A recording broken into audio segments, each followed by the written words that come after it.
Hey, if you're in the market for a new phone case, $20. Check it out.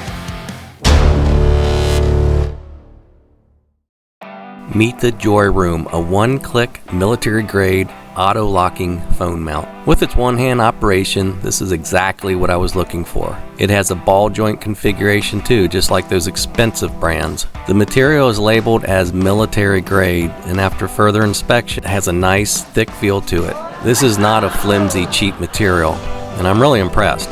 You simply push the ball joint into the housing and tighten the nut. But here's what I really like. When you tighten down the nut, it still has play in it so you can rotate it, yet it's secure enough where it won't move on its own.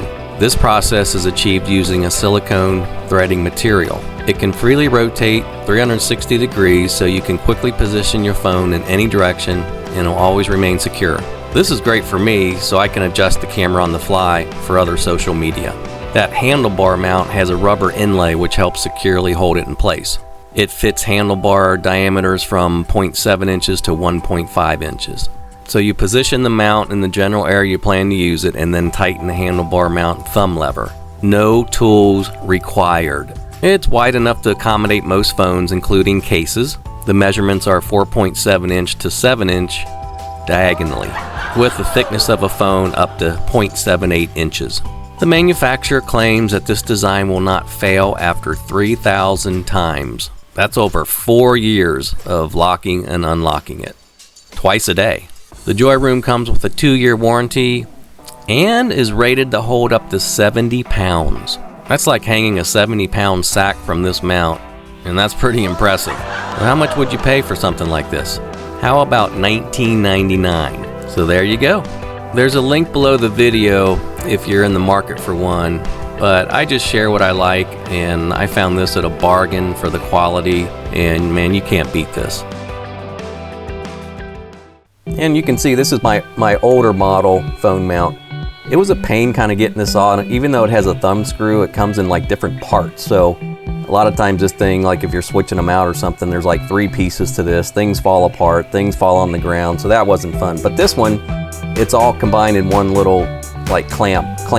You know, it opens up, you got a thumb screw, you put it on the handlebar mount, wherever you want to put it, and you just simply squeeze it and turn the lever there. No brainer, so quick and easy. But what the coolest thing about it is it just not only looks nice, but it's got the 360 degree swivel, right? And what's nice that I like most of all, it's one click, one hand, you push it in there, locks it in place, and then you can move it anywhere you want. I mean, compared to my older one, it is pretty much night and day. And like I said, you know, until you really have something for a while, you don't know what you want. But I like the fact that it's just quick and easy. You only need one hand, and you can go right to your bike and boom, put it on. Awesome!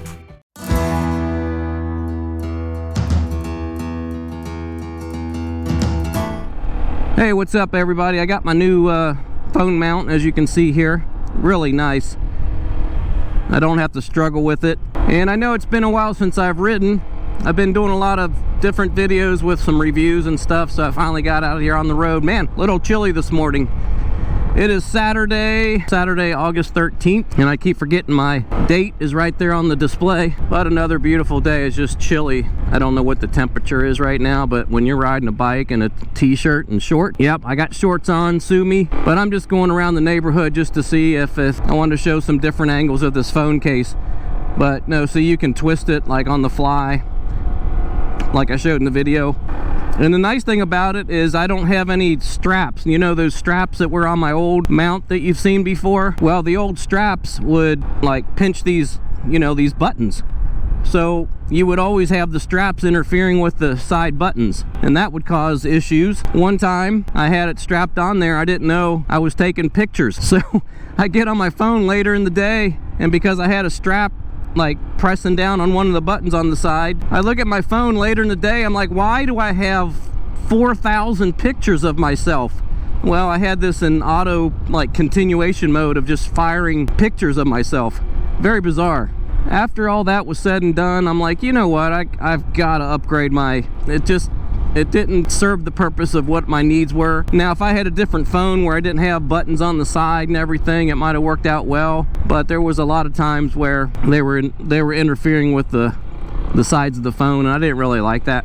So I got this one, and this one, like I said, I did a lot of research on phone mounts. So, you know, you don't really know what you want till you own something for a while. I had that other phone mount for about, I don't know, a year and a half, and I know this is not a big deal. It's a phone mount, right? You're probably thinking, what in the world are you doing a video this long for on a phone mount? But I gotta share, because if you do buy things, and a lot of people buy things without really understanding what purpose they want, you don't know till you own it a while. Just like the bike, or just like the phone mount, just like a helmet, whatever you own, you know, as you go through that experience of ownership, you don't really know until you own it. Like a house, for instance. Now I know what I want in another house if I ever get one.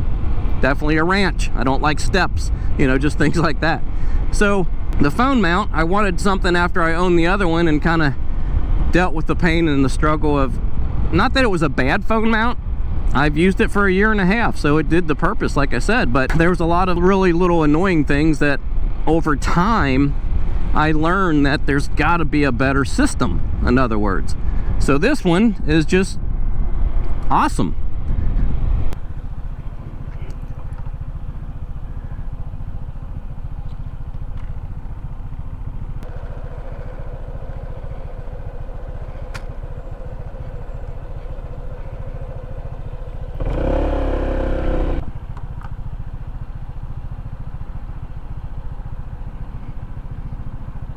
See, what's nice about the phone here, I can turn this camera, see, like any direction, or this phone mount.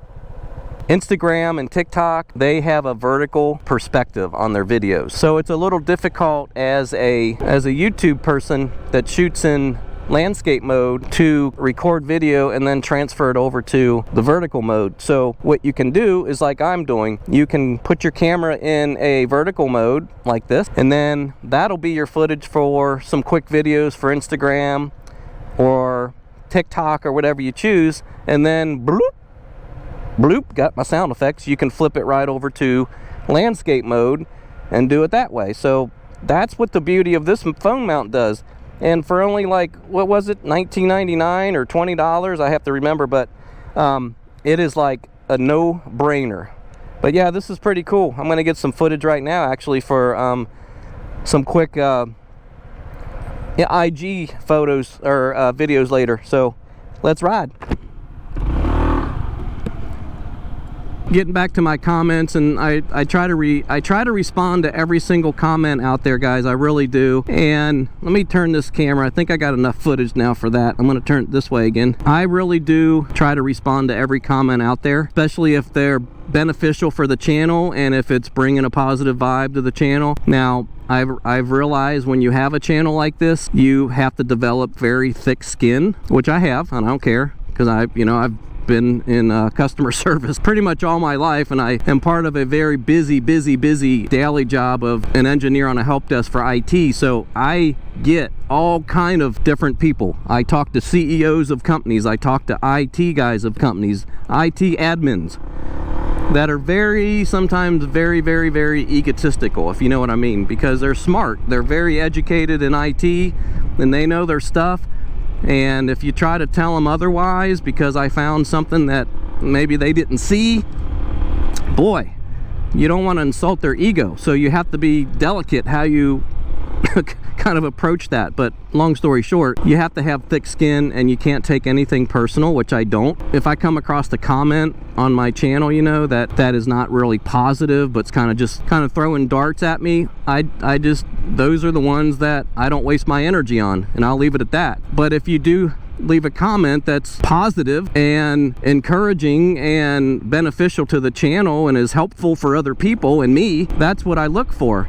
But if you're gonna shoot darts at me and just complain about stuff, and you know, just because you don't like a track of music, or you know, it's okay, you can still do that, but it doesn't warrant a response. I put so much time and effort in my channel that those darts that do come my way sometimes are you can't take them personal. I get it, but they're also hurtful because people don't realize the amount of just stress and anxiety and time and everything that you put into a channel and trying to make good content, and then somebody just casually just says something negative, and it's like, I don't take it personal, but you feel it. It's like, damn, wow, really?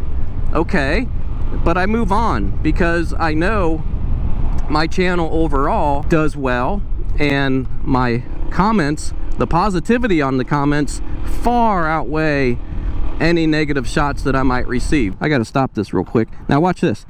If I want to take this phone out, look how easy this is, guys. Boop, boom.